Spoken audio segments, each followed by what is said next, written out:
یا بنی اسرائیل اذکروا نعمتی التی انعمت علیکم، اے بنی اسرائیل، اسرائیل کو سمجھ لیجئے یہ مرکب لفظ ہے، اسر اسی سے اسیر بنا ہے، اسیر جو کسی کا قیدی ہوتا ہے، ایل عبرانی میں اللہ کے لیے ہے، اور اسرائیل کا ترجمہ ہے عبداللہ، اللہ کا غلام، اللہ کے ساتھ بندھا ہوا اس کی اطاعت کے قلاتے کے اندر۔ تو یہ اسرائیل یہ لقب ہے حضرت یعقوب علیہ السلام کا۔ ان کے 12 بیٹے تھے، 12 بیٹوں سے جو نسل چلی وہ بنی اسرائیل ہے، انہی میں حضرت موسیٰ کی بعثت ہوئی اور تورات انہیں دی گئی، پھر یہ ایک بہت بڑی امت بنے۔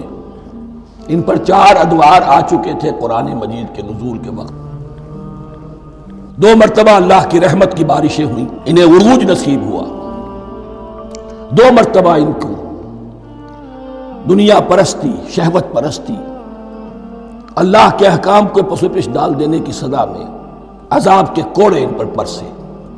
اس کا ذکر آئے گا سورہ بنی اسرائیل کے پہلے رکوع میں۔ اس وقت جب کہ قرآن نازل ہو رہا ہے، اس وقت وہ اپنے اس زوال کے دور میں تھے۔ حال یہ تھا کہ حضور صلی اللہ علیہ وسلم کی بعثت سے پہلے ہی 2nd ٹیمپل بھی شہید کیا جا چکا تھا، گرایا جا چکا تھا۔ حضرت سلیمان نے جو بنایا تھا ہیکل سلیمانی، جس کو یہ 1st ٹیمپل کہتے ہیں، اسے نیبوکدنضر نے گرا دیا تھا حضرت مسیح سے بھی کئی سو سال پہلے۔ لیکن اس کے بعد پھر یہ رومنز نے سن 70 عیسوی میں حضور کی ولادت سے 500 برس پہلے ان کا یہ یروشلم تباہ و برباد ہوا، اس میں لوگوں کو قتل کیا گیا، قتل عام ہوا، اور 2nd ٹیمپل جو ہے وہ بھی گرا دیا گیا، جو اب تک گرا پڑا ہوا ہے۔ صرف ایک ویلنگ وال ہے جس کے پاس جا کر یہودی جو ہے ماتم کر لیتے ہیں، روتے ہیں، اور اب وہ بنانے پر تلے ہوئے ہیں اپنا 3rd ٹیمپل، اس کے نقشے بن چکے ہیں، بلو پرنٹ بن چکے ہیں۔ لیکن بہرحال جس وقت قرآن نازل ہو رہا تھا یہ بہت ہی پستی میں تھے۔ اس کے بارے میں فرمایا، اے بنی اسرائیل ذرا یاد کرو میرے اس انعام کو جو تم پر ہوا۔ وہ انعام کیا ہے؟ میں نے تمہیں اپنی کتاب دی، نبوت سے سرفراز فرمایا، اپنی شریعت تمہیں عطا فرمائی، تمہیں داؤد، تمہارے اندر داؤد اور سلیمان جیسے بادشاہ اٹھائے جو بادشاہ بھی تھے، نبی بھی تھے۔ وَأَوْفُوا بِعَهْدِي، اور میرے وعدے کو پورا کرو تاکہ میں بھی اپنے وعدے کو پورا کروں۔ یہ وعدہ ہے جو کتاب استثناء جو ہے اولڈ ٹیسٹمنٹ کی، ڈیوٹرانومی، اس کے 18ویں باب کی آیت نمبر 18 اور 19 میں ہے۔ حضرت موسیٰ سے خطاب کر کے اس میں اللہ نے یہ الفاظ فرمائے، میں ان کے بھائیوں میں سے تیرے مانند ایک نبی برپا کروں گا اور اس کے منہ میں اپنا کلام ڈالوں گا، اور وہ وہی کچھ بتائے گا جو میں اس سے کہوں گا۔ یہ گویا کہ حضرت موسیٰ علیہ السلام کی امت کو بتایا جا رہا تھا کہ نبی آخر الزماں آئیں گے اور تمہیں انہیں قبول کرنا ہے۔ قرآن مجید میں اس کا بڑا تفصیلی ذکر سورہ اعراف میں آئے گا انشاءاللہ۔ لیکن یہاں فرمایا اوفوا بعہدی اوف بعہدکم، تم میرا عہد پورا کرو، میرے اس نبی کو تسلیم کرو، اس پر ایمان لاؤ، اس پر کی صدا پر لبیک کہو، تو میں تمہیں میرے انعام و اکرام اور بڑھتے چلے جائیں گے۔ وَإِيَّايَ فَارْهَبُونَ، اور صرف مجھ سے ڈرو۔ وَآمِنُوا بِمَا أَنزَلْتُ مُصَدِّقًا لِمَا مَعَكُمْ، اور ایمان لاؤ اس پر جو میں نے نازل کیا ہے، جو تمہارے پاس جو تورات ہے اس کی تصدیق کرتے ہوئے آیا ہے۔ اس کے 2 معنی ہے، ایک تو قرآن تصدیق کرتا ہے تورات کی اور انجیل کی، فیہا ہدی و نور، فیہ ہدی و نور، اور دوسرے یہ کہ قرآن اور محمد صلی اللہ علیہ وسلم ان پیشین گوئیوں کے مصداق بن کر آئے ہیں جو تورات میں تھی، ورنہ وہ پیشین گوئیاں جھوٹی ثابت ہوتی۔ ان کے مصداق کون ہے؟ قرآن اور محمد صلی اللہ علیہ وسلم، یہ دونوں معنی اس کے ہیں۔ وَآمِنُوا بِمَا أَنزَلْتُ مُصَدِّقًا لِمَا مَعَكُمْ وَلَا تَكُونُوا أَوَّلَ كَافِرٍ بِهِ، اور دیکھو تم ہی سب سے پہلے ان کا کفر کرنے والے نہ بن جاؤ۔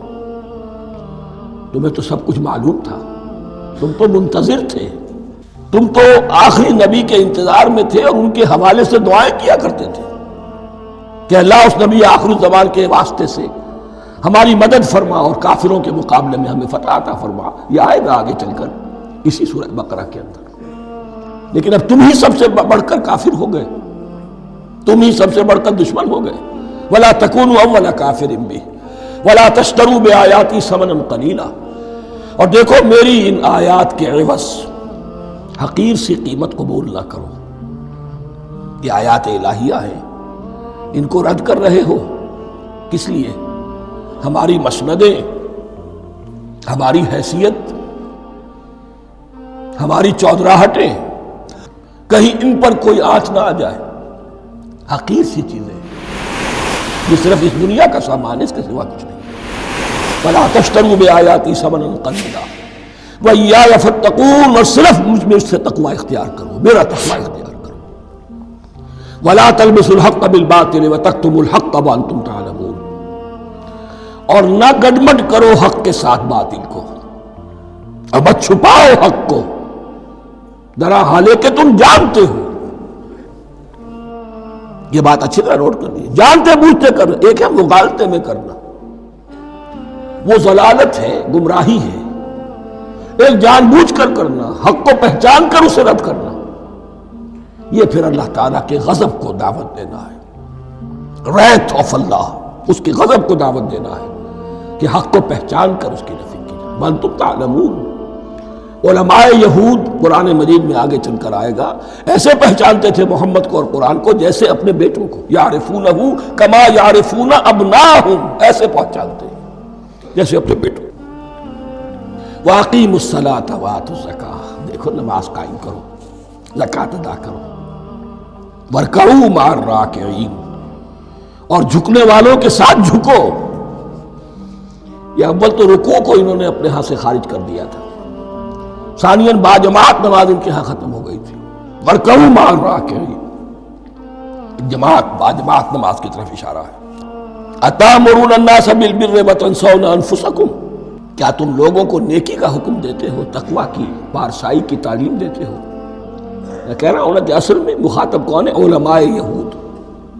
اس آیت سے ثابت ہو گیا عالم ہمارا بھی جب بھی کھڑا ہوگا اونچے سے اونچا آواز کہے گا، اعلیٰ سے اعلیٰ بات کہے گا. اکثر و بیشتر کا حال یہ ہے کہ ان کا اپنا کردار دیکھیے تو کوئی مناسبت ہی نہیں اس سے کہ جو وہ بات کہہ رہا ہے. جو لوگوں کو دعوت دے رہا ہے اس پر خود عمل نہیں. تو یہی در حقیقت علماء یہود کا کردار بن چکا تھا. أَتَأْمُرُونَ النَّاسَ بِالْبِرِّ وَتَنْسَوْنَ أَنفُسَكُمْ، کیا تم لوگوں کو نیکی کا حکم دیتے ہو اور خود اپنے آپ کو بھول جاتے ہو. وَأَنْتُمْ تَتْلُونَ الْكِتَابَ، اور یہ سب کچھ تم کر رہے ہو اس حال میں کہ کتاب پڑھتے بھی ہو، تورات پڑھتے ہو، صاحب تورات ہو.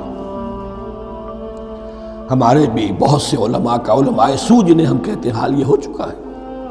خود بدلتے نہیں، قرآن کو بدل دیتے ہیں. ہوئے کس درجہ فقیہان حکم بے توفیق.